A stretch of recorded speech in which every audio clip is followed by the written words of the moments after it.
egallasin.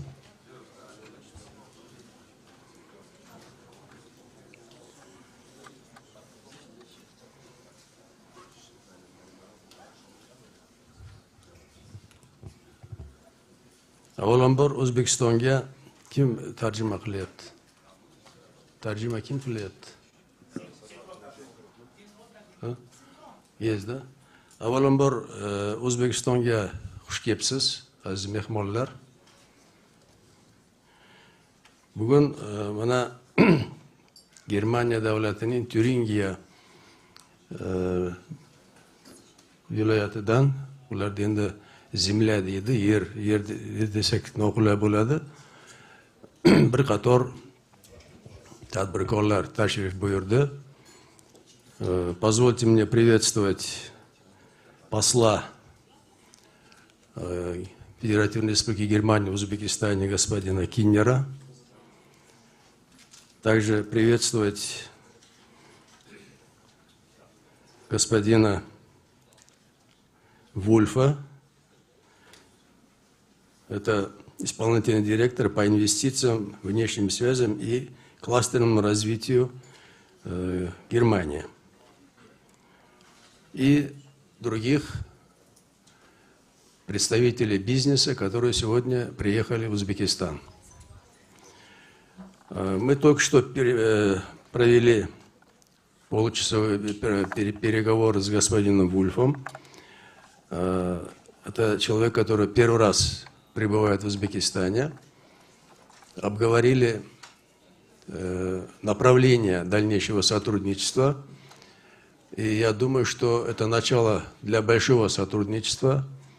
И сегодняшний бизнес-форум с участием бизнеса Узбекистана, представителей бизнеса Узбекистана, откроет новые просторы, новые возможности для того, чтобы мы могли развивать партнерские отношения.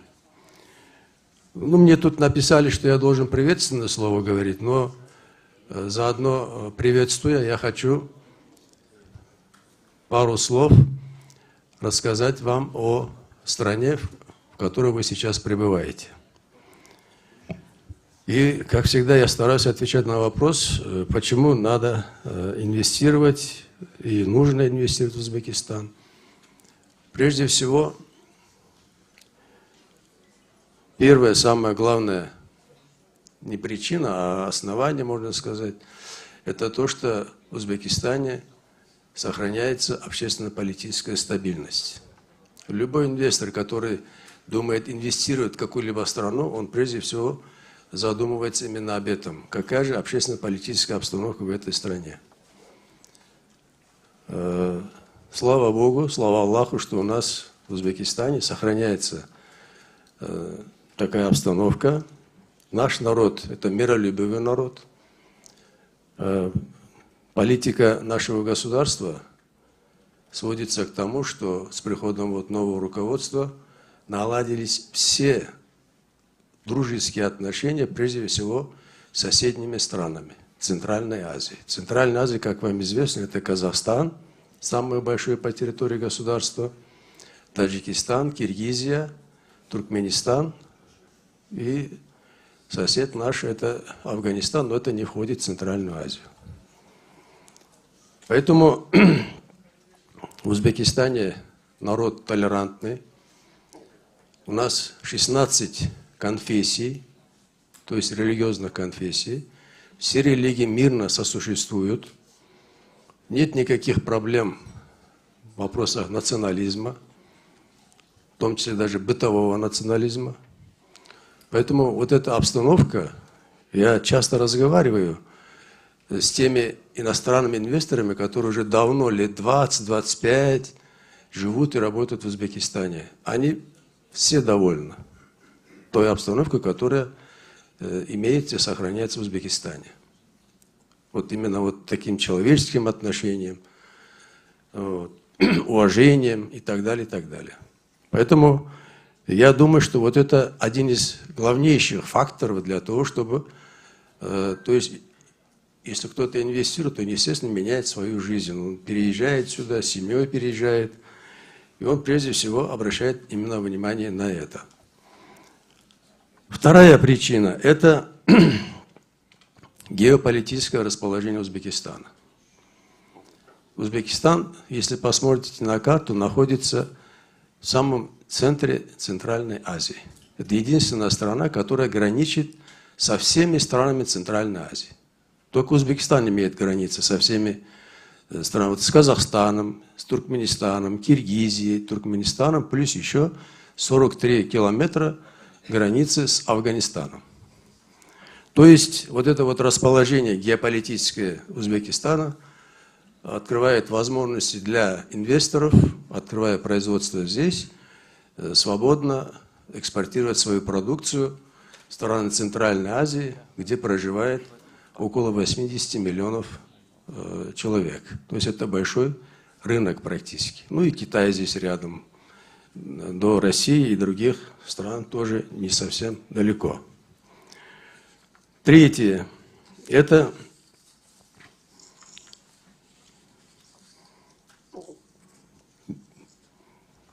природный ресурс Узбекистана. Природный ресурс Узбекистана.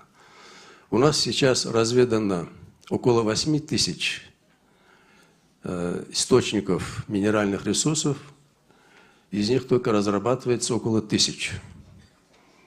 Имеются практически все виды минеральных ресурсов, других материальных ресурсов, которые необходимы для производства широкого спектра продукции, в том числе строительного материала, металла и других видов продукции. Поэтому, то есть, больших проблем с сырьем в случае открытия производства здесь не будет. А еще у нас имеются льготы, если то сырье, которое не имеется в Узбекистане, разрешается импорт, при этом пошлина практически обнулена на импортное сырье, особенно для импорта технологического оборудования. Вот это имейте в виду. Следующее, что я хочу отметить, это человеческий потенциал. Узбекистан – это самое большое по числу населения. 35 миллионов человек проживают в Узбекистане, и более 65% составляет молодежь до 30 лет. То есть трудовые ресурсы у нас здесь предостаточно. Последние годы глава государства придает огромное значение для развития образования, в том числе и дуального образования. Кстати, вот немецкие наши товарищи, друзья, принимают очень активное участие именно в развитии дуального образования в Узбекистане. Поэтому для того, чтобы молодежь у нас была более продвинутая, более профессионально образованная, открылся целый ряд филиалов очень известных в мире вузов, очень известных в мире университетов. И наша молодежь имеет возможность, не уезжая из страны, обучаться здесь, в Узбекистане, получать необходимое образование. То есть вопрос с кадрами тоже практически, я не считаю, что сегодня является проблемой для Узбекистана.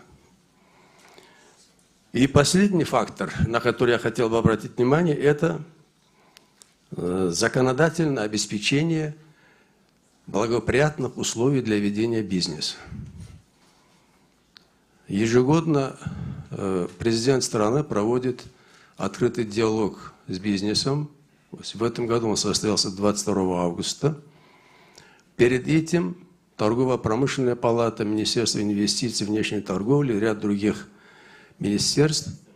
Буквально вот ездим по всем районам области, встречаемся с предпринимателями, разговариваем, выявляем, какие же причины, какие же есть препоны для развития их бизнеса.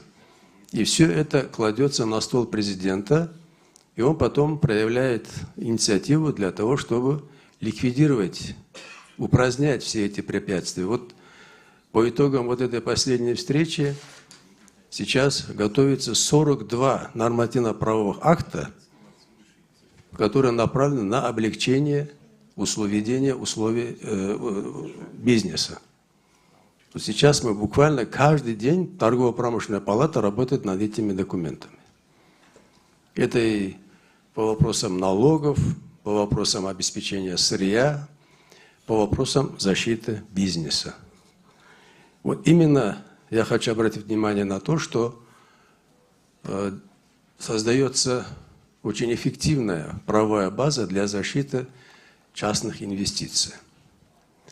Даже вот сейчас защита частной собственности, несмотря на то, что у нас есть для этого специальный закон, вот граждане нашей страны могут подтвердить, сейчас у нас идет обсуждение изменений, которые мы хотим внести в Конституцию, и у нас намечается референдум.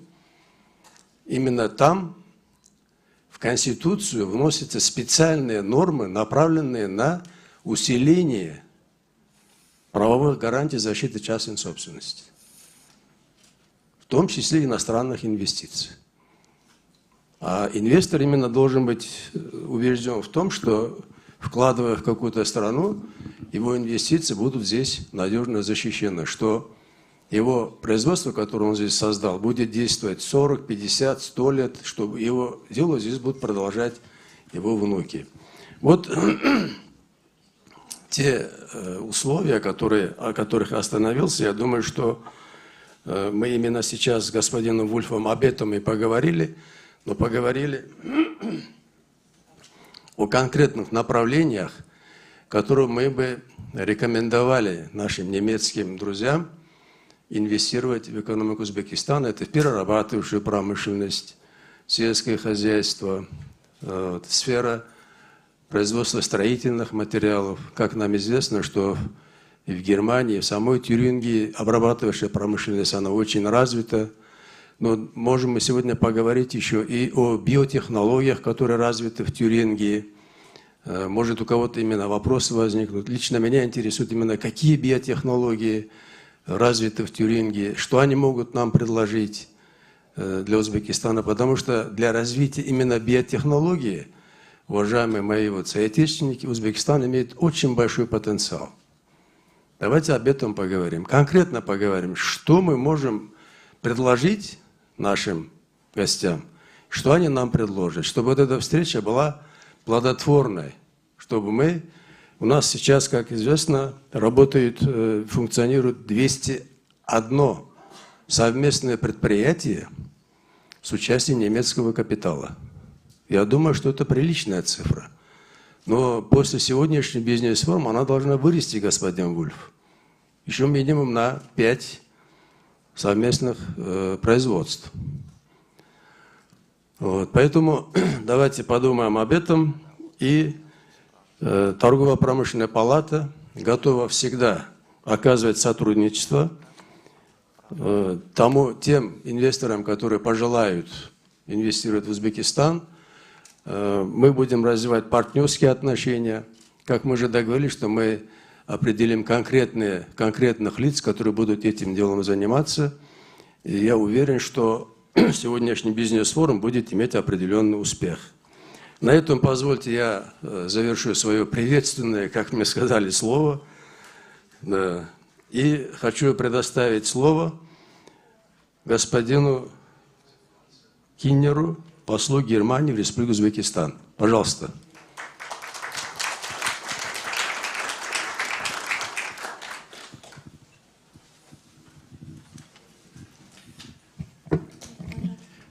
Vielen Dank, sehr verehrter Herr Jasimov, sehr verehrter Herr Wulff. Ich möchte mich recht herzlich für die heutige Einladung zu Ihrem gemeinsamen Forum bedanken. Eigentlich wollten wir uns ja gestern getroffen haben, aber es freut mich umso mehr, dass es heute auch noch klappt.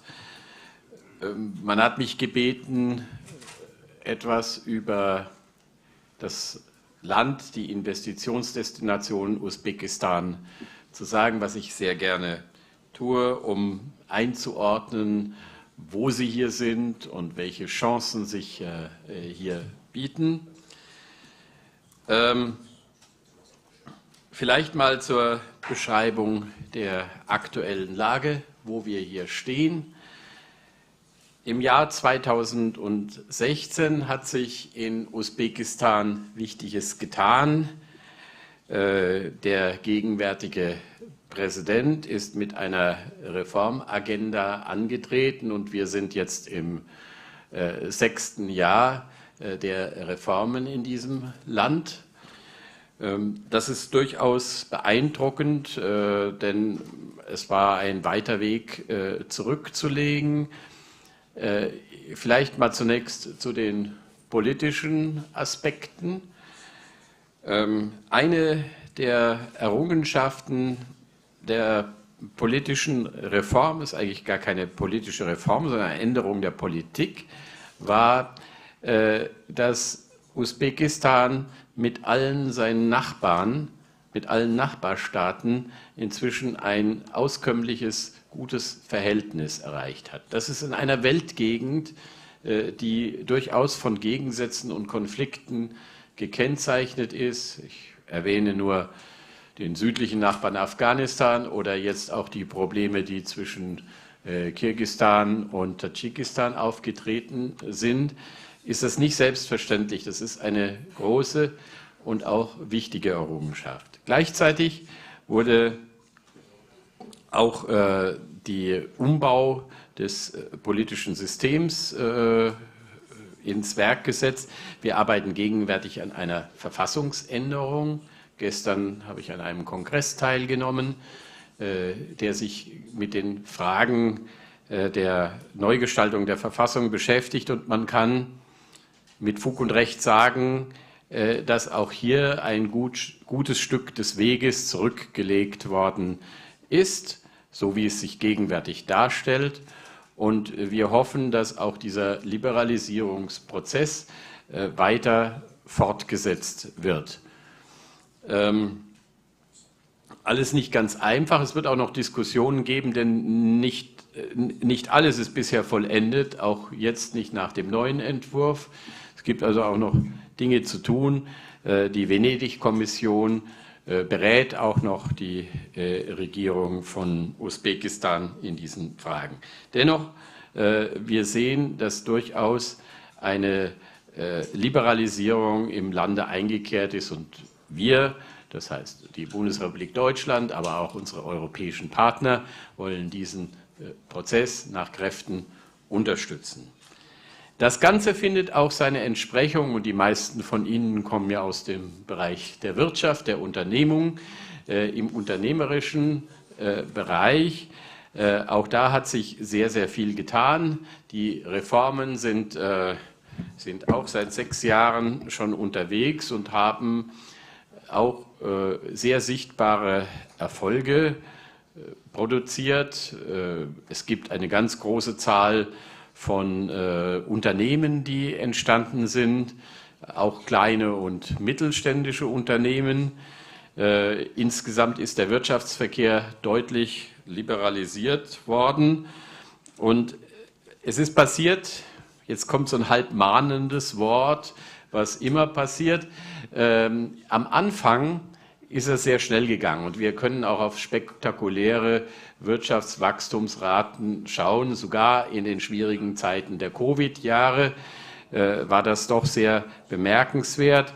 Da hatten wir immer noch relativ kleines, aber doch Wachstum, während alle anderen Volkswirtschaften im Wesentlichen zurückgegangen sind. Dieses Jahr kommen wir wieder an über die 7% wahrscheinlich, also durchaus bemerkenswerte Entwicklung. Aber es gibt auch da noch ein großes Stück des Weges zu vollziehen, denn zum Beispiel die Privatisierung der staatlichen Unternehmen ist eine Aufgabe, die im Wesentlichen noch vor der Regierung steht und noch nicht grundsätzlich angegangen worden ist. Ich verstehe jetzt durchaus, dass wir in einer schwierigen Zeit sind, wo man sich dreimal überlegen muss, ob man zum Beispiel eine Bank privatisiert und ob man ordentliche Käufer dafür findet. Was ich damit nur sagen möchte, Aufgaben gibt es auch noch viele, die angegangen werden sollen. Vielleicht jetzt auch noch mal etwas im Gebiet Politik und Wirtschaft die Herausforderungen der letzten 6 Monate. Da fragen uns die Botschaft immer sehr viele Menschen, was das eigentlich bedeutet. Kontraintuitiv ist bisher noch nicht sehr viel Negatives in der Wirtschaft geschehen. Ganz im Gegenteil, die sogenannten Remittances, die Überweisungen haben zugenommen. Die Wirtschaft läuft nach wie vor gut. Es bleiben aber auch hier Fragestellungen und Herausforderungen in erster Linie, und das ist wichtig für diejenigen, die Kontakte zum Logistikbereich haben. Ich habe heute Morgen schon wieder Gespräche dazu gehabt. Die Tatsache, dass es jetzt große Probleme auf dem sogenannten nördlichen Transportkorridor gibt, ist eine Herausforderung für ein Double Landlocked Country. Usbekistan teilt dieses Schicksal nur noch mit Liechtenstein, dass sie nicht nur ein Land zwischen sich haben und dem Ozean, sondern jeweils 2. Und das bedeutet, Logistiklösungen sind von zentraler Bedeutung für alle Geschäftsmodelle, die wir hier angehen. Dennoch, wie gesagt, die Zeichen stehen relativ gut. Das Land versucht auch politisch die Herausforderungen zu manövrieren. Wir würden uns manchmal von unserer politischen Ausrichtung etwas mehr Unterstützung für unsere Linie wünschen, aber wir verstehen auch die besonderen Herausforderungen, die sich in dieser Weltregion ergeben. Es gibt sehr viele Chancen, einige sind schon erwähnt worden. Das erste ist, also es gibt 3 oder 5 Bereiche, die ich eigentlich kurz ansprechen möchte, wegen der Zeit und weil Sie auch noch was anderes machen wollen. Alles nicht vertieft, aber wir müssen auf die Landwirtschaft schauen. Das ist immer noch der größte Sektor. Gibt es viele Arbeitsplätze, viele Chancen. Wir sind in einem extrem fruchtbaren Gebiet. Wir brauchen aber auch moderne Lösungen, insbesondere welche die Ressourcen sparen. Erste Ressource hier, die knapp ist Wasser, und das bedeutet, moderne Agrotechnologie ist von erheblicher Bedeutung. Nächster Punkt, heute auch schon angesprochen worden, der Bereich Mining. Wir haben hier große Kombinate, 2 davon will ich erwähnen, Navai und Al-Malik. Das eine ist im Wesentlichen ein Goldproduzent, das andere ist im Wesentlichen ein Kupferproduzent, die produzieren aber auch andere Dinge. Und Al-Malik hat zum Beispiel jetzt zunehmende Verbindungen nach Deutschland, und wir hoffen in nächster Zeit eine sogenannte Rohstoffpartnerschaft mit dem Thema Kupfer, mit dem Thema Rohstoffe der Energiewende ins Werk zu setzen. Nächster Punkt, Bauindustrie. Wenn Sie hier rumfahren, sehen Sie, es wird viel gebaut. Und auch da wollen wir natürlich in Richtung Smart Cities gehen, also in Richtung ressourcenschonende und moderne Stadtentwicklung. Das ist durchaus eine wichtige Herausforderung, wo deutsche Unternehmen auch etwas bieten können. Dann der Bereich Textil. Da hat sich enorm viel getan. Usbekistan war früher ein reiner Exporteur von Baumwolle. Inzwischen ist die gesamte Wertschöpfungskette bis zum sogenannten Apparell abgedeckt.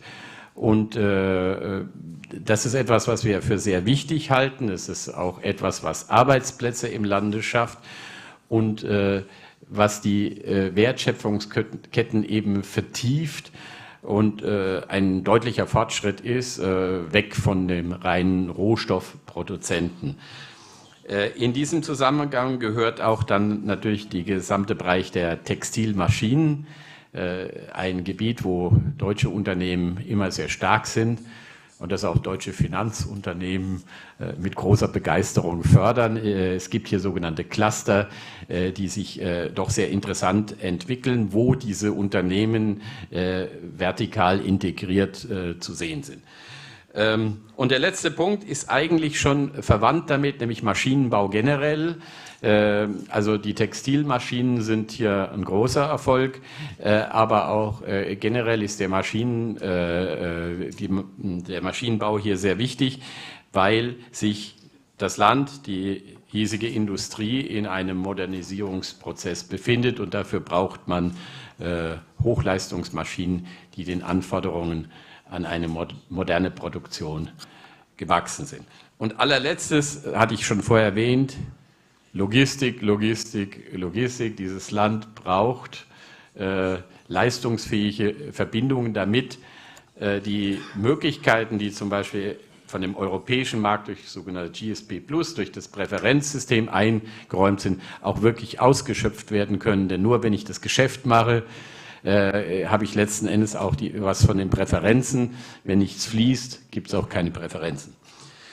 So, dann bin ich eigentlich auch schon fast an meinem Ende und Ende, wie ich dann diese Vorträge immer ende, nämlich mit dem Angebot an Sie, meine Damen und Herren, natürlich an unsere Delegation, aber auch an unsere usbekischen Freunde, die Botschaft zusammen mit der Deutschen Industrie- und Handelskammer in Zentralasien versucht, sie nach Kräften zu unterstützen. Wenn wir ihnen helfen können, stehen wir jederzeit als Ansprechpartner zur Verfügung. Wir haben nicht für alles Lösungen, das heißt so schön, Business macht Business. Also das Geschäftsmodell muss aus der Industrie und aus der Wirtschaft kommen, aber die Rahmenbedingungen zu verbessern, zu erleichtern, das ist unser Job. Vielen Dank für Ihre Aufmerksamkeit.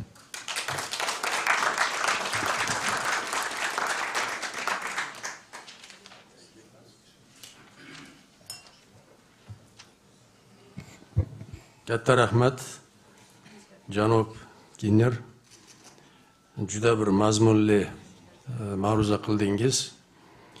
Qisqa vaqtdan beri mana O'zbekistonda elchi bo'lib ishlayotganingizga qaramasdan, O'zbekistondagi masalalarda imkoniyatlarni juda chuqur o'rgangan ekansiz. Shuning uchun sizga katta rahmat. Haqiqatan ham bizga eng muhim bo'lgan logistika masalasini ko'tardingiz. Oxirgi mana vaqtda yuzaga kelgan vaziyatdan kelib chiqib, O'zbekiston albatta Yevropaga boshqa bir alternativ yo'llar bilan chiqish imkoniyatini qidirmoqda va sizlarning yordamingiz bilan albatta biz buni topamiz. Va hozir qishloq xo'jalik masalasini ko'tardingiz, tekstil masalasini ko'tardingiz. Aynan mana shu masalalar bo'yicha biz janob Wolf bilan gaplashdik. O'ylaymanki, mana shu sohada biz albatta faoliyatimizni davom ettiramiz. Shuning uchun mamnuniyat bilan men so'zni janobi Wolfga bermoqchiman. Marhamat.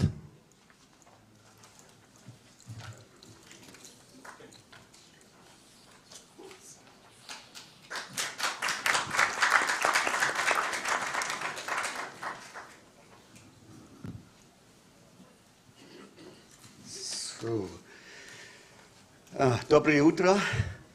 Меня зовут Arnold Wolf. Это все. Я могу говорить по-русски язык. Ich switche jetzt doch, da bin ich etwas sattelfester, ins Deutsche dann zurück. Und ich möchte ganz ehrlich mal ganz am Anfang sagen, Sie ganz herzlich auch möchte ich Sie begrüßen zu unserem gemeinsamen Forum, zum Usbekisch-Thüringischen Wirtschaftsforum. Und ich bin ehrlich gesagt wirklich tief beeindruckt über die Resonanz, die unser Besuch hier in Usbekistan gefunden hat. Erstmal schon vorab recht herzlichen Dank an Herrn Yasimov für den unheimlich herzlichen Empfang und auch für das tolle Vorgespräch, was wir führen konnten, wo wir ganz wichtige Dinge, die die Zusammenarbeit zwischen Thüringen und Usbekistan betreffen, die wir auch gemeinsam voranbringen wollen und wie wir auch voranmarschieren wollen, dort besprochen haben. Ich möchte es mal so sagen, wir haben gerufen zu diesem Forum und ich möchte mal sagen, fast alle sind gekommen. Herr Dr. Klenner, der Botschafter, toll zu wissen, Sie immer an der Seite zu haben. Das ist ganz wichtig, glaube ich, gerade hier in Usbekistan. Und weil wir brauchen natürlich auch die offizielle politische Flankierung unserer Aktivitäten. Und wir hatten gestern vorgehabt, und das muss ich jetzt einfach hier nochmal vorab sagen, ein für unsere Unternehmensdelegation ein Briefing durchzuführen. Wir hatten einige Referenten eingeladen, ich kann sie gar nicht alle nennen, unter anderem auch natürlich die Commerzbank.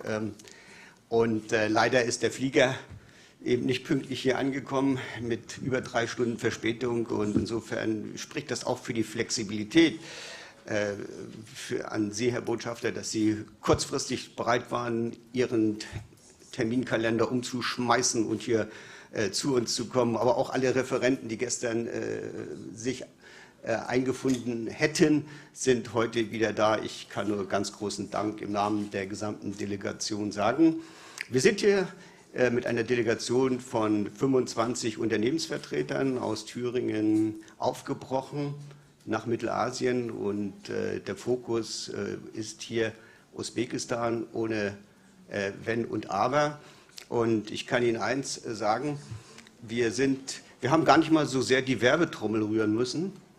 Die Bereitschaft, hier mitzukommen. Wie? Aha, okay.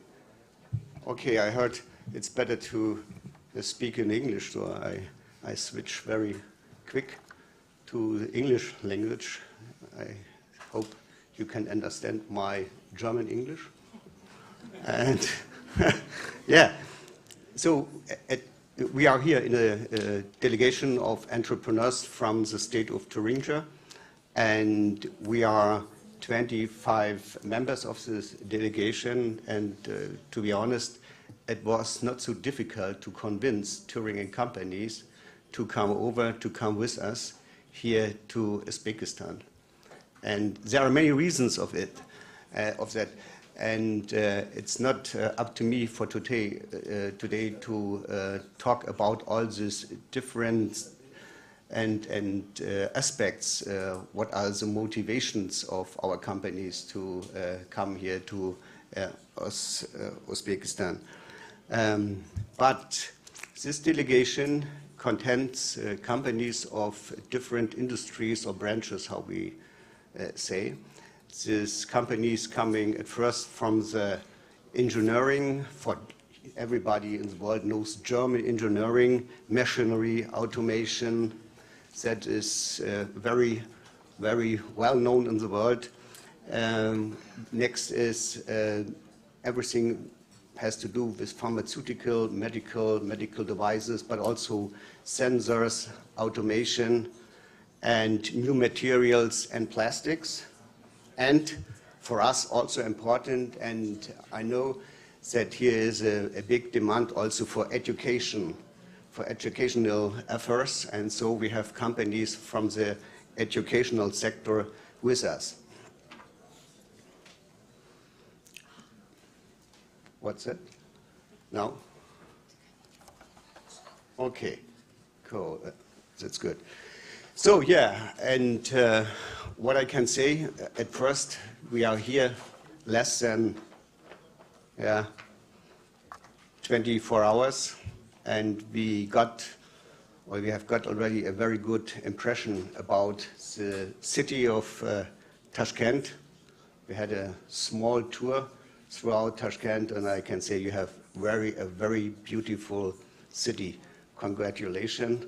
And I see a lot of construction work is going around, and so that is a signal and a sign for the high dynamic of the economic development of Uzbekistan. And that is, of course, one of the reasons why we are here, because we see ourselves in our state of Thuringia as one of the most dynamic regions of Germany. And like you are very central located in Asia, in Middle Asia, and Thuringia has the same situation. We are well located, the most central part of Germany and Europe, etc., etc. Many things that fits very well together, also with or to Uzbekistan. And my colleagues, they prepared a brief presentation, and it depends how yeah, patient you are. I can make this presentation very short, in 5 or in 15, or if necessary, we can, if you had more time, but you have not the time, you can. Yeah, at first, the first chart I want, it's in Russian now. It's not so easy for me. I have here my English version or my German version. Of course, dynamic, we were talking already. Strong industries in a wide range of very well mixed technologies and sectors of industries. We have some of these big companies everybody knows in the world, but the typical structure, and we see it as a very, very big advantage for our area, for our region, that is a huge number of how we call it German Mittelstand. Small and mid-sized company, working very creative, very innovative, and very flexible. And that is what I am convinced what the Uzbekistan economy especially needs. Flagships, of course, we have, but also the small and flexible operating companies. And these companies are members of our delegation. Very central in Europe, outstanding research and innovation stands for steering. And what we have, and it is one of the keys of the big success for the last 20 years in our area, is the high level of very well trained people in a high qualification, especially in technical fields and engineering. And of course, we have a high quality of life. Everybody likes our region, and you feel, please feel free and to visit our state. We would be on your side to support you in all the things you want to do in our area.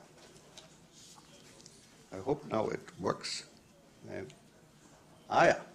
Again, this is a German map. This blue spot, that is the state of Thuringia, as you see, really very well located. And Germany, of course, is the strongest economy in Europe, with a big distance to the next, followed by France, UK, etc., etc. And what for us is, for the industry, very decisive is this radius of this 800 kilometers around Thuringen. Because that is outstanding, that is unique, yeah, it is unique worldwide, that you can reach in such a relatively short distance more than 280 million potential customers, because there's not really a borderline to the EU countries like France, like Denmark, Poland, Austria, Belgium, etc., etc.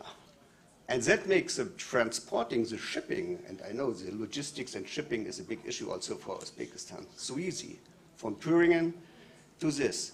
And there's no other region in the world that offers such an amount of 280 million customers, and most of them, they have money.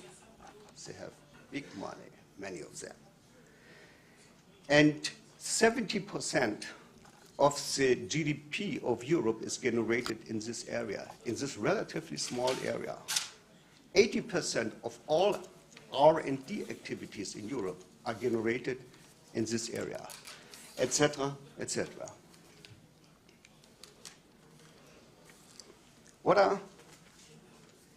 We are in our state are more than 8,000 companies located. Of course, most of them are mid-size companies.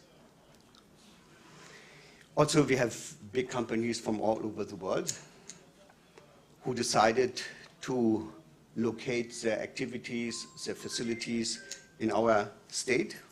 In the industrial sector are working around 200,000 employees. And we have more than 100 world market leaders. What are world market leaders? These are big companies, these are small companies. They are the number one or number two in the world in a different kind of technology or product.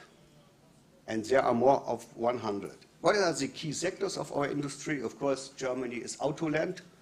Everybody likes Mercedes, BMW, etc. And a lot of the suppliers for this industry are operating in our state. Next is, and that is very famous for us, because this industry is, how to say, yeah, you can see the face of Thüringen. This optics, laser, sensor industry. And the experts who are involved in this industry say, no, Thüringen is the number one worldwide in this industry. Next are electronics, mechanical engineering, automation, equipment for the industry. There is plastics, and there is food and food processing industries. Here are some of the, so I told you the big names of companies. Most of them you know very well. But again, our backbone of our economy and industries, these are the mid-sized companies. Again, some more concrete figures and details of our key industry. You can read it shortly, and if you are interested to get our or my presentation, please feel free to contact us. We sent you the presentation, and then you have time to go deeper in this, in the figures and facts. Of course, again, automotive, optics, engineering, life science, plastics, and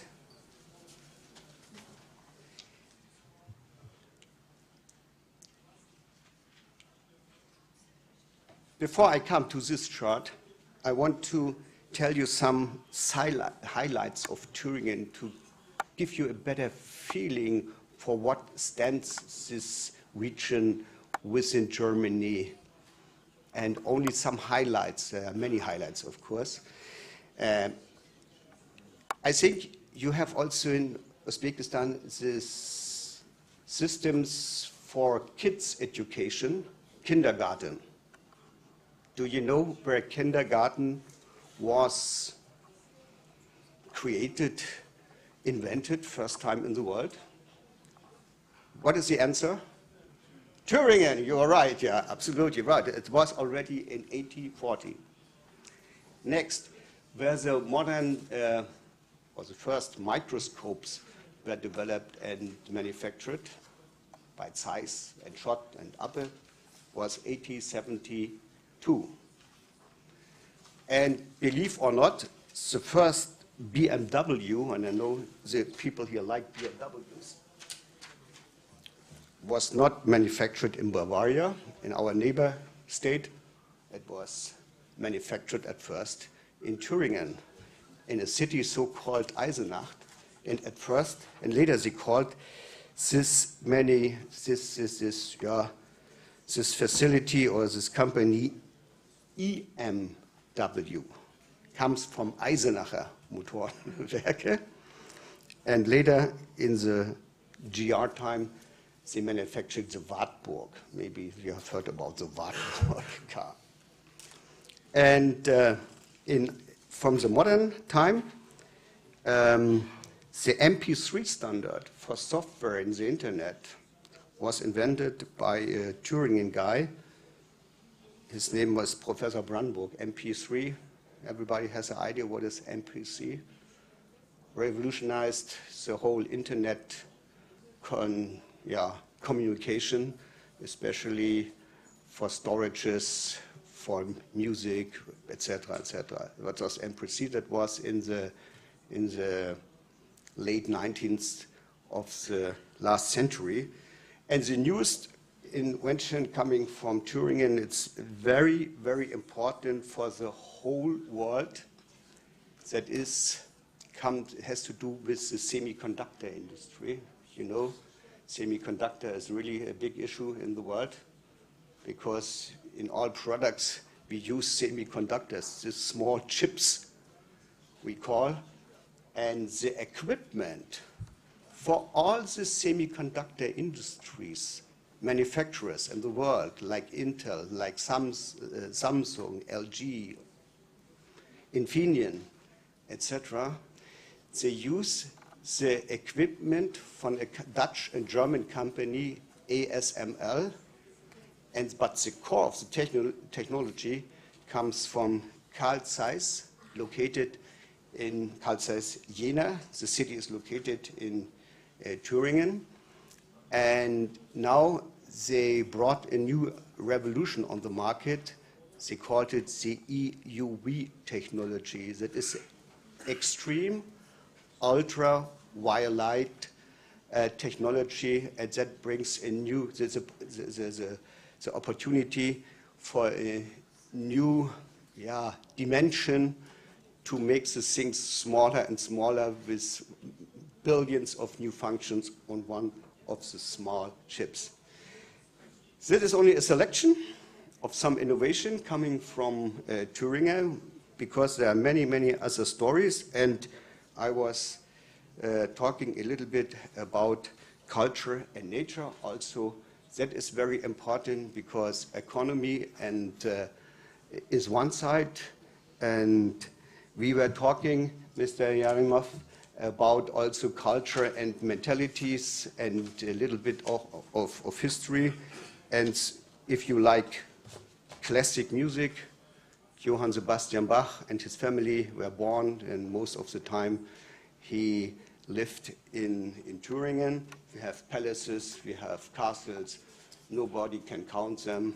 There are some famous, others not so famous, like the Wartburg is very famous. And in the new time, in 1919, the Bauhaus is very famous for modern architecture and modern also industrial design. And this Bauhaus at first was established in 1919 in the city of Weimar. By the way, is my hometown. Thank you very much for your attention.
Katta rahmat, janob Wolf. Juda boy informatsiya berdilar. Mana menimcha hamma qiziqdi shu Tyuringiya degan davlat, o'sha davlat emas, endi bu davlatda bir markazda joylashgan joy, juda iqtisodiy nuqtai nazardan ham rivojlangan ekan. Endi bu yerda kim qoldi endi? Mehmonlar ketdimi hammasi? Men tushunmadim. Demakki, navbatdagi so'zni men bizda agentство chet el investitsiyalarni jalb qilish agentligidan bizni xodimimiz Sherzod G'ulomov shu yerdami? Demak, O'zbekistondagi investitsiya imkoniyatlari to'g'risida hozir prezentatsiya ko'rsatadi. Marhamat, keling.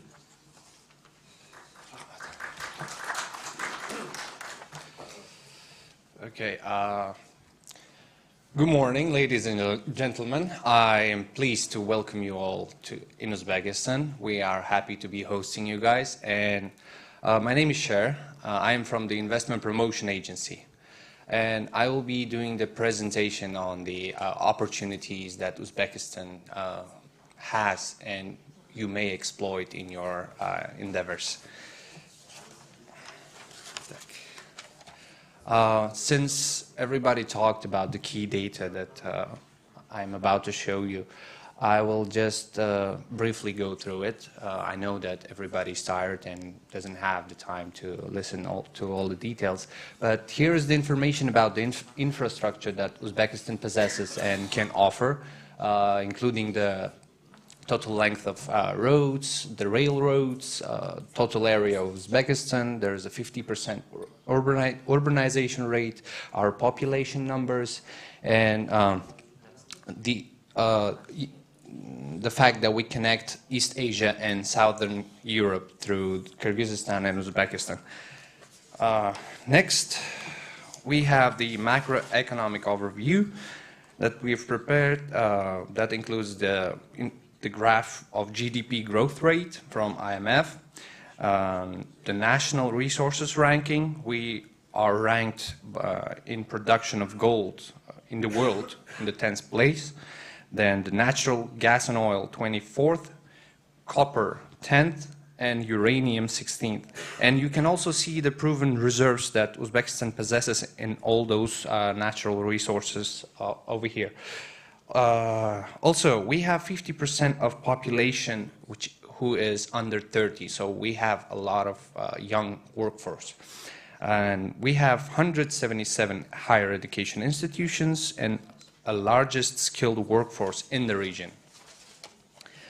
Next, I will briefly talk about the reforms that took place in Uzbekistan beginning 2017. So since 2017, we have liberalized the exchange market, removed the restrictions on a lot of import tariffs, and removed the price regulation for basic food and utilities. In 2019, we introduced about 93 countries to the visa-free regime, and then the implementation of the new tax code has substantially reduced the tax burden on the economy. 2020, there was an implementation of measures for the widespread development of the digital economy, abolishment of 70 out of 266 licenses and 34 out of 100 permits. So that eases the process of making business in Uzbekistan.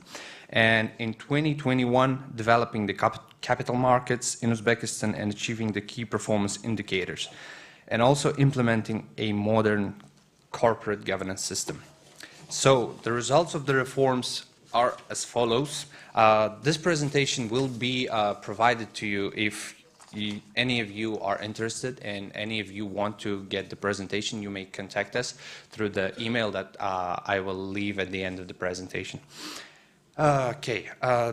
Based on the reforms that took place in 2017 to 2021, action strategy made by the president, so the foreign trade turnover increased by nearly 1.5 times. As you can see, the inflation rate fell from 18.8 to 11.1.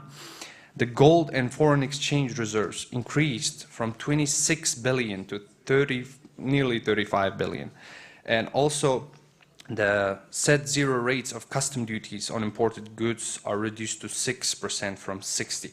So the number of countries with visa-free entry were 9 before, as I mentioned earlier. Now it's 93. Here you can see some graphs of the inflation rate, trade turnover, and foreign exchange reserves. So let's go to the next slide. Okay, the foreign direct investments by countries are as follows. Here are the numbers in millions, in billions if you count them all. Anyways, Russia is first, China second, Turkey third, and Germany, as you can see, it's the 4th country that invests the most amount of foreign direct investment into Uzbekistan. By industry, the manufacturing industry now leads the FDIs in Uzbekistan. It's about 37.5%. When before, in 2016 and earlier, it was agriculture that dominated our FDI into the country. Okay, FDI inflows. All the rest of the industries are mining, energy supply, manufacturing, and agriculture, as you can see, and also transportation. Okay. Here we have a key information about the dealings of Uzbekistan and Germany. It's our economic cooperation that has been growing over the years. We have an export trade turnover of $661.6 million combined between us. We have, as mentioned earlier, 201 enterprises with German investments, and 67 of them are with 100% participation of German investments. Also, we have investment cooperation, and the total German capital investments amounted to 1.1 billion in 2021. I'm sure this number is a lot higher, and with your help it can grow even bigger. And the most favored nation treatment has been established between us. There are 197 bilateral agreements that we have. That's one of them is agreement for promotion and protection of investments, and the other is agreement on the avoidance of double taxation on taxes on income and on capital. Next, we have a couple of businesses that operate in Uzbekistan, as you can see, and I am sure you can recognize the brands.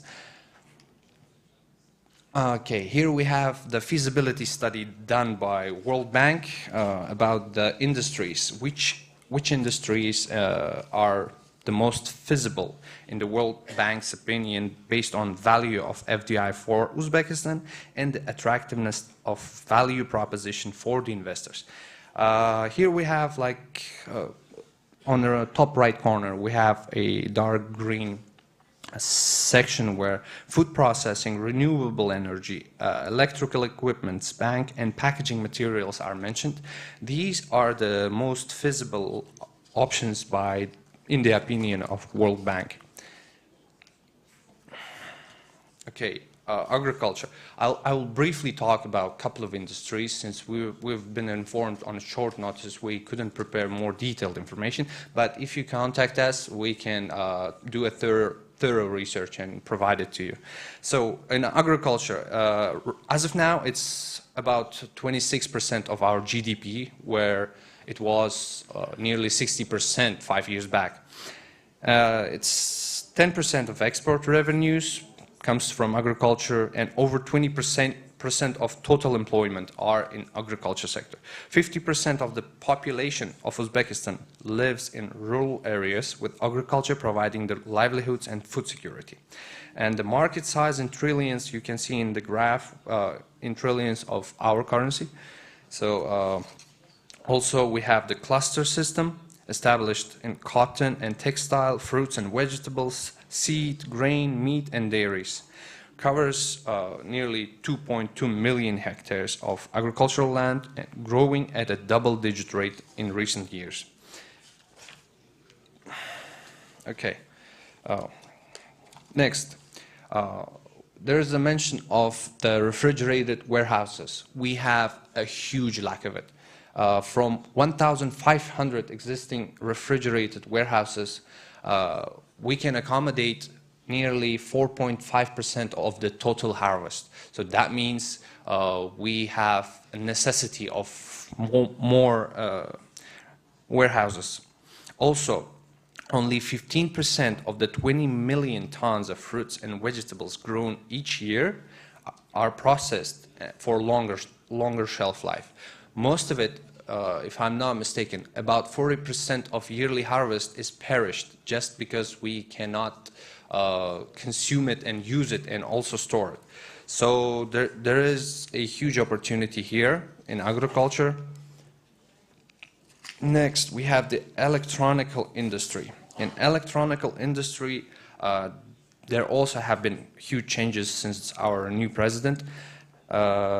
Production volumes from 2017, as you can see, increased in 2021 by a huge amount, nearly twice the size of it. Share of GDP as well increased by nearly 1.3%. 1.1%. Number of applications in the industry are 25,280 thousand people. Enterprises in the associations of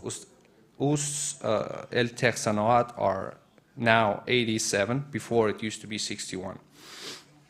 Okay, and the GDP, electronical industry generates about 28% of the GDP of Uzbekistan. Next, there are raw material bases for the electronical products.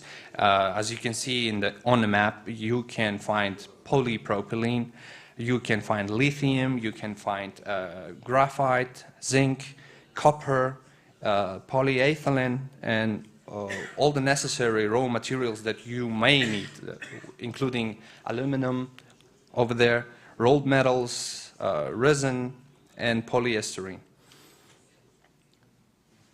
Okay, here we have the copper industry. Copper industry is also booming in Uzbekistan as of now because we have a lot of potential, but we are not able to use it all. So copper reserves are nearly 45 million tons in Uzbekistan, and there is only one major producer, Al-Malik Mining and Metallurgical Plant is the primary and only producer.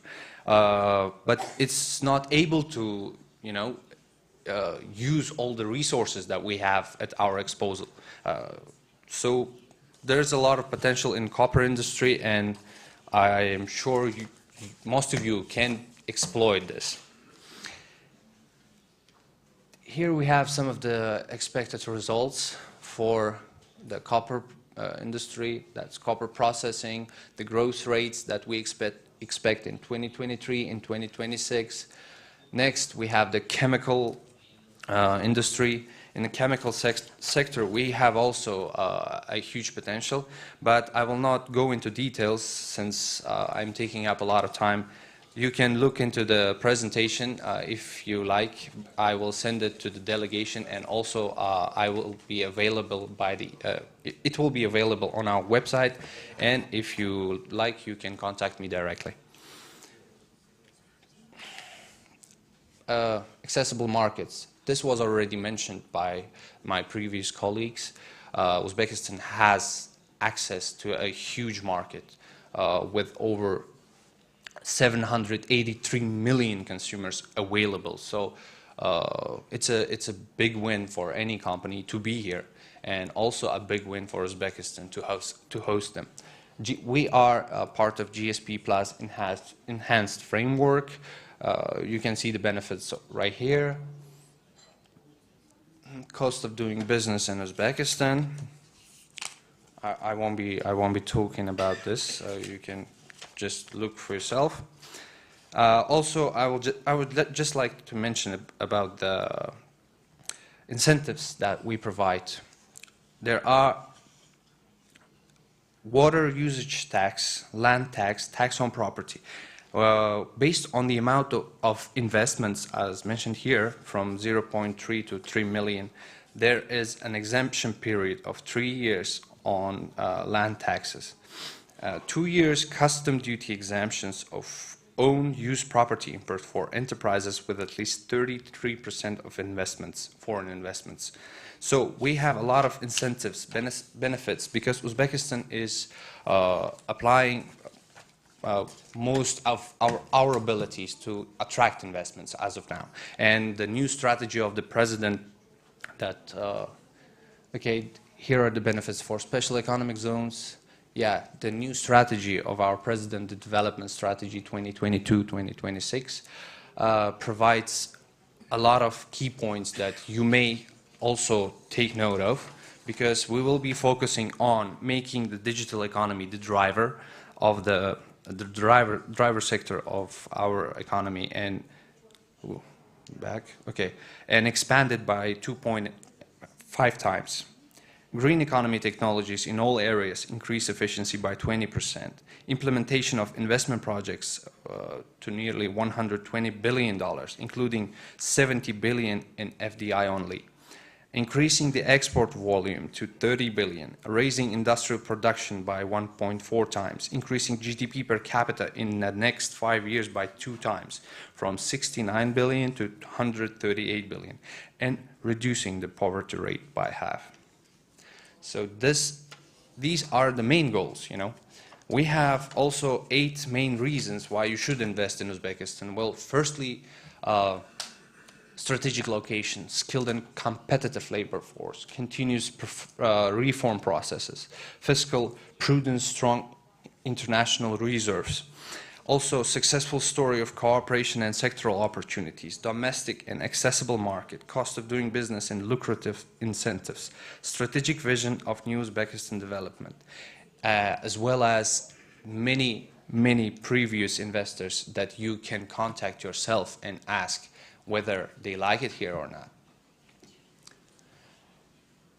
Okay, here there's a short information about the agency. We provide practical assistance. We can do feasibility studies. We can help you grow your business. We can help you begin your business.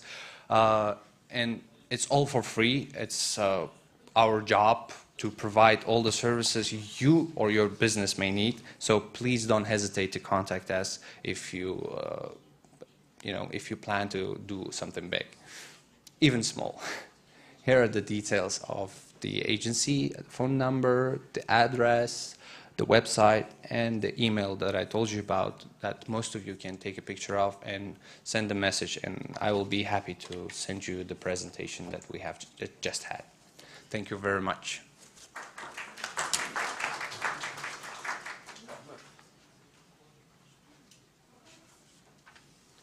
Katta rahmat, Sherzodbek.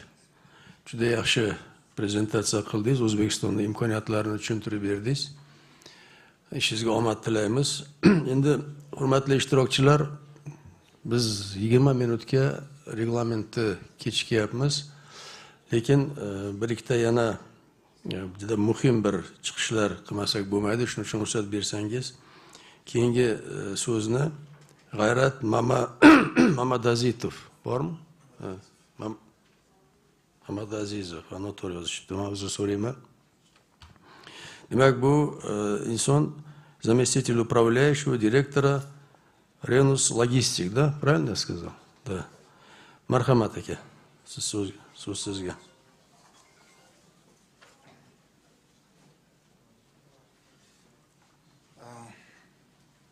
Okay, I think I have to continue in English, I suppose, right? Okay, my name is Gayrat Mamadazizov. Assalamu alaikum. Okay, I represent the company Renus Logistics here in Tashkent. The Renus Logistics is a German multinational forwarding company with also an office in Tashkent, which has been operating since 1995. Okay, I'm just going to go to the most important part. Okay, it's just the Renus Logistics company belongs to Redman family, and these are the part of the companies of the Redman family, and one of the companies is Renus Logistics. Okay, later on I can also send the presentation upon your request.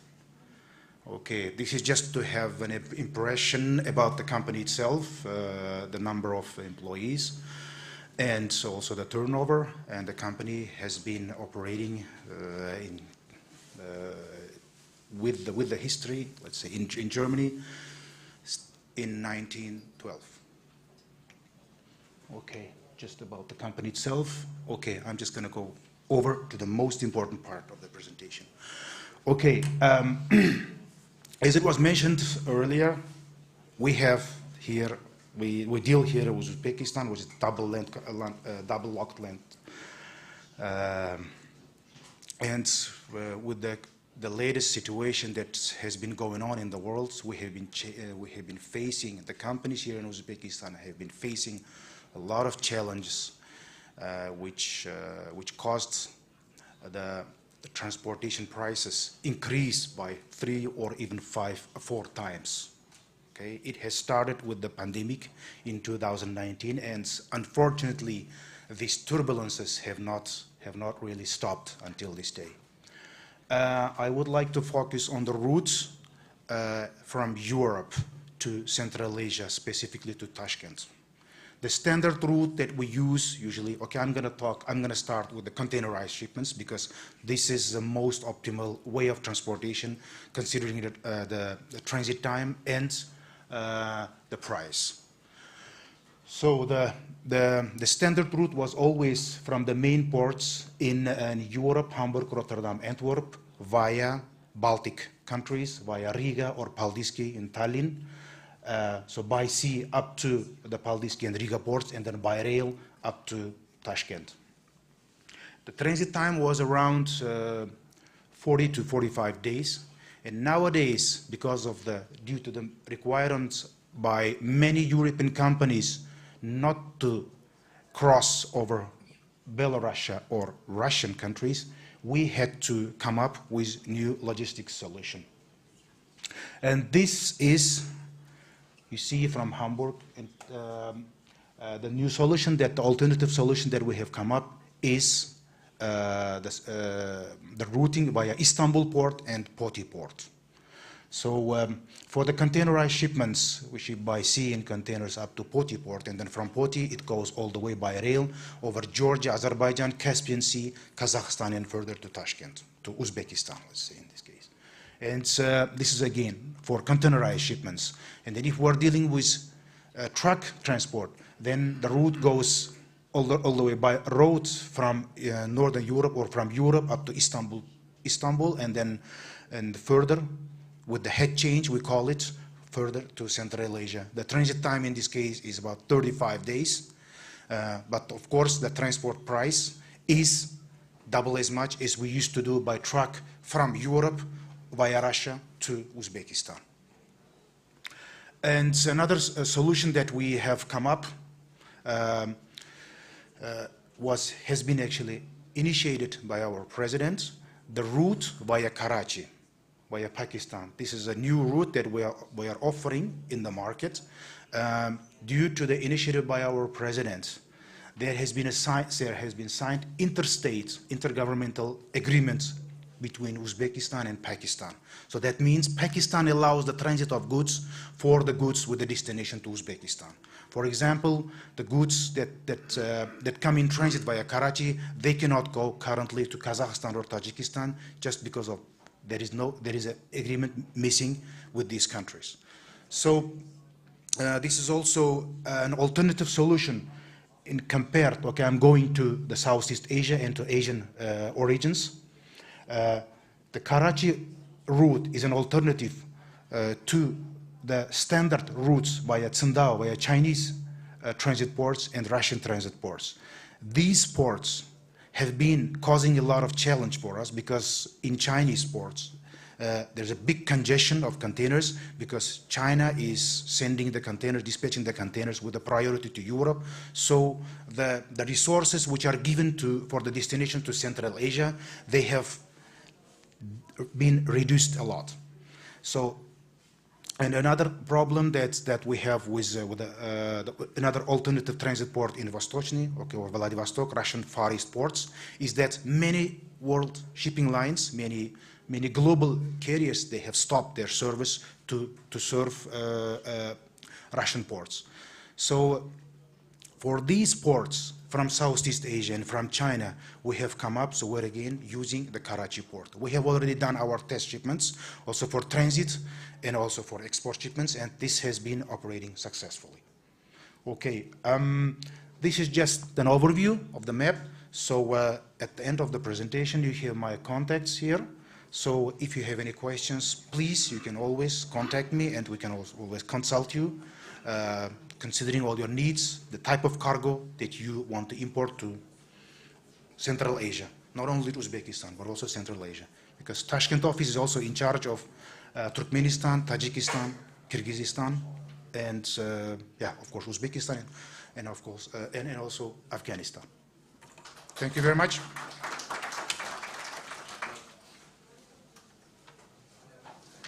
Rahmat G'ayratbek, juda qiziqarli prezentatsiya qildingiz. Aynan shu eng muhim masala bo'yicha, logistika masalasi bo'yicha. Ruxsat bersangiz, hozir biz endi avtosanoatga so'z berishimiz kerak edi, lekin bu yerda mehmonlarimiz ham bor ekan, aralashtirib so'z beraman. Shuning uchun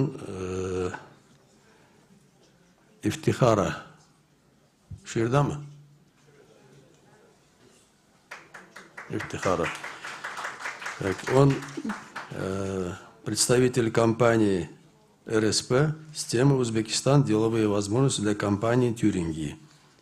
Пожалуйста. Спасибо.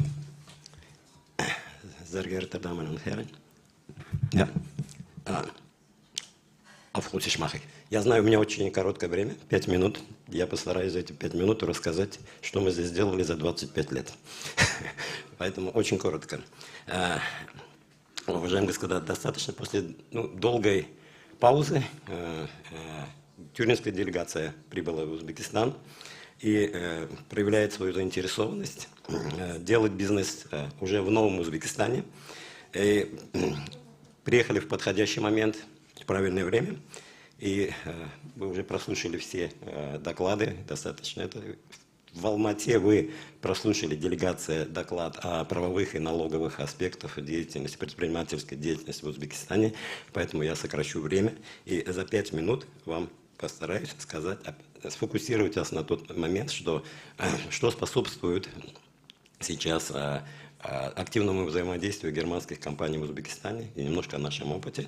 Этому способствует то, что Узбекистан активно работает в рамках европейской программы GSP, которая имеет возможности на беспошлинных поставлять товары в Европейский Союз на беспошлинной основе, некоторые товары по редуцированной цене.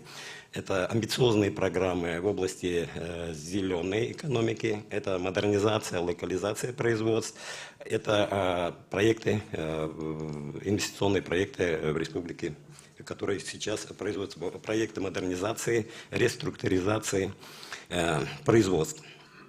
И в настоящий момент действительно ощущаются огромные потребности в Узбекистане в новейших технологиях, где тюринские компании могут найти свою нишу, могут как делать торговые сделки, операционные торговые сделки, так и возможности инвестирования. Вот, о проблемах и так далее, которые есть, они есть. Поэтому мы здесь на этом рынке. РСП, компания, наше бюро находится почти во всех городах и столицах Центральной и Восточной Европы, Центральной Азии и в Узбекистане. Мы пришли в Узбекистан в 2019 году. Сопровождаем немецкий бизнес в Узбекистане. Мы на этом рынке уже более 25 лет. Наш опыт, наши экспертизы, наши компетенции дают нам право сказать, что сейчас в Узбекистане есть устойчивые, кардинальные изменения как в административной системе, как в налоговой системе. Поэтому наши клиенты, несмотря... Мы пришли в 2019 году. Наши учредители инвестировали сюда. Они доверили Узбекистану. У нас в центре Ташкента находится современный офис, как собственное имущество. Наши клиенты получают от нас, так как мы, наши основные портфолио – это правовое сопровождение, мы специалисты по сопровождению, по правовому сопровождению, налоговому консультированию, аудиту и бизнес-процессов. И наш фокус – это, конечно же, германские компании. И поэтому наши настоящие клиенты, несмотря на действительно сложные моменты, глобальные моменты, пандемии и так далее, с которыми мы столкнулись, они дали нам возможность, я это говорю оптимистично,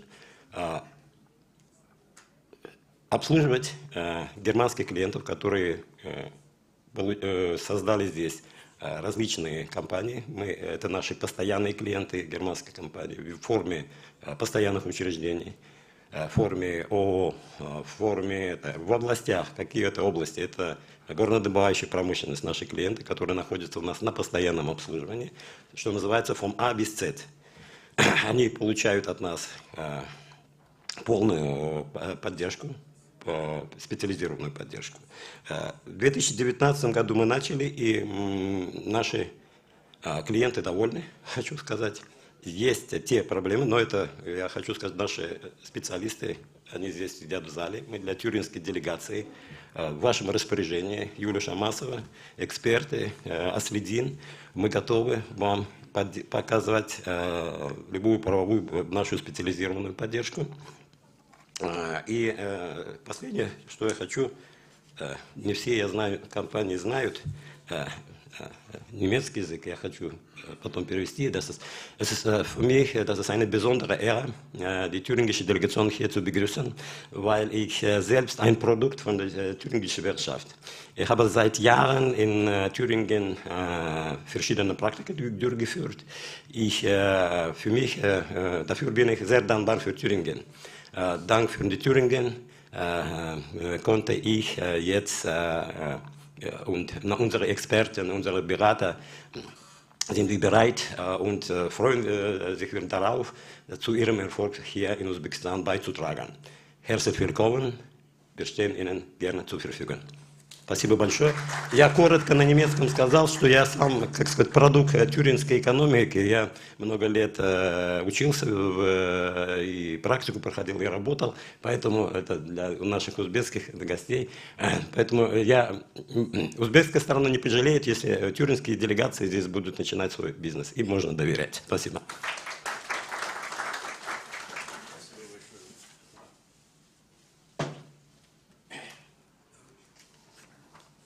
Спасибо большое, господин Ифтихара. Уже, оказывается, 20 лет в Узбекистане, мы об этом, к сожалению, не знали. Вот. И вот живое доказательство того, что в Узбекистане можно работать, можно инвестировать и спокойно жить, радоваться жизни. Это он что-то забыл здесь. Это ваша бумажка, господин Ифтихара. Передаем. Вам успехов, чтобы вы в ближайшие 20 лет продолжали жить в Узбекистане и работали на благо развития экономики нашей страны. Спасибо большое. Следующее слово я хочу предоставить Борма Шавкат Алимов. Шавкат Алимов, он представитель Узавтосануат. Пожалуйста.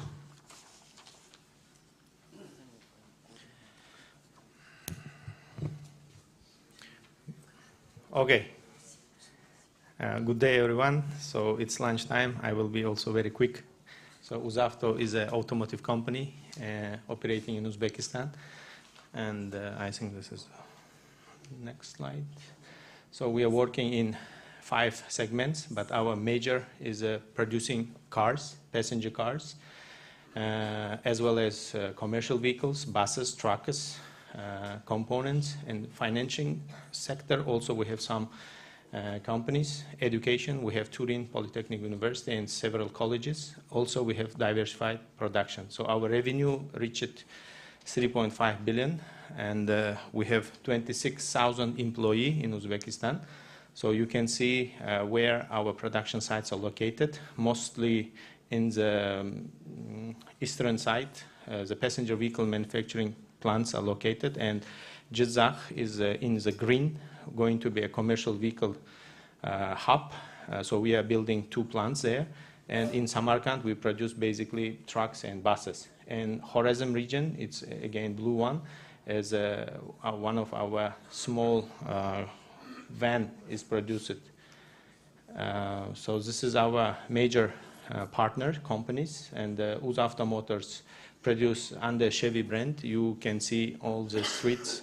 So our market share is around 96%. And with Volkswagen, we are building plant in Jizakh, and with Japanese Isuzu, there is a bus and truck manufacturing company. Also with MAN, we produce trucks, and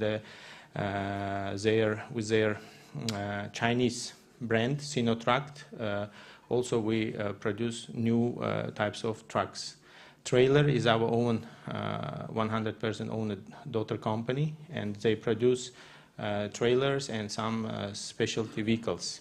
So here you cannot see our new project, which is a new energy vehicles we are trying to build. We already signed an agreement with Chinese BYD company, and we will produce electrical vehicles and hybrid vehicles from next year.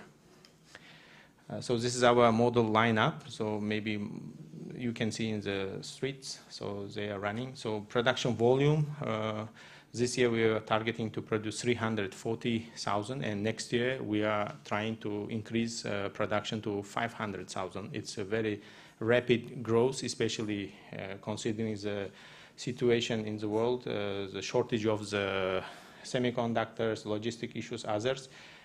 We feel there is a stable growth in our market and neighboring markets, and we are increasing production very rapidly. So we need, I saw a lot of companies who have automotive experience in automotive business, so we probably may need their support, so there could be a lot of opportunities.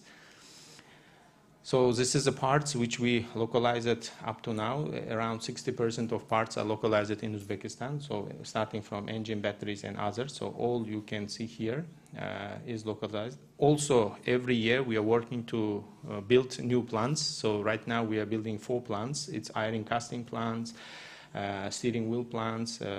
This year we launched plastic fuel tanks and others. We are bringing new technologies every year. So this is you can see just the demand of the market. So each 1,000 inhabitants, people have only 87 cars. So it means very low numbers. So there will be a lot of demands in this region for vehicles in near future. Also,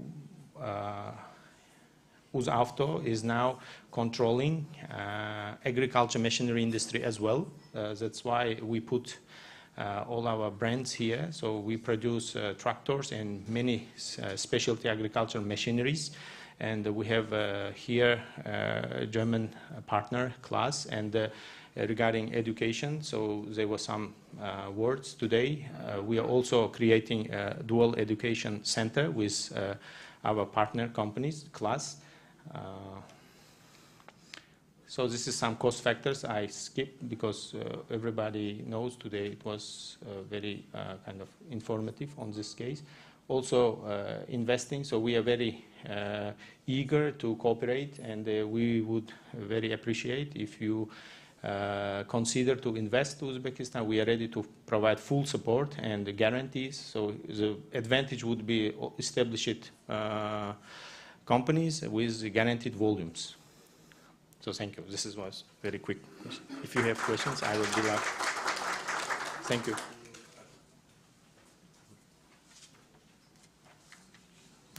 Katta rahmat, Shavkatjon. Автомобильная промышленность для нас это самая молодая отрасль. Но несмотря на это, как вы убедились, сейчас отрасль очень успешно развивается. И есть возможность нашим немецким инвесторам тоже подумать об инвестиции именно в эту сферу. У нас планировалось еще выступление, одно выступление, это представителя Коммерцбанка Антидзе, но мне сообщили, что она сейчас ушла, да? Не вернулась? Вот. Поэтому разрешите, мы закончили презентацию, выступление, разрешите завершить официальную часть бизнес-форума. Прежде всего, поблагодарить вас за ваше терпение. Но мы постарались ознакомить обе стороны с инвестиционными возможностями. Я думаю, это была очень плодотворная презентация. Я хочу поблагодарить всех выступающих здесь, которые сделали презентацию. Сейчас мы переходим ко второму этапу бизнес-форума, это B2B. Здесь, да, в зале будет проходить? Вот прямо в этом зале. Рядом, пожалуйста, кофе-брейк. Двери открылись, кофе-брейк. Мы сочетаем кофе-брейк и вот это B2B. Желаю успехов, огромное спасибо и до будущих встреч. Катта рахмат.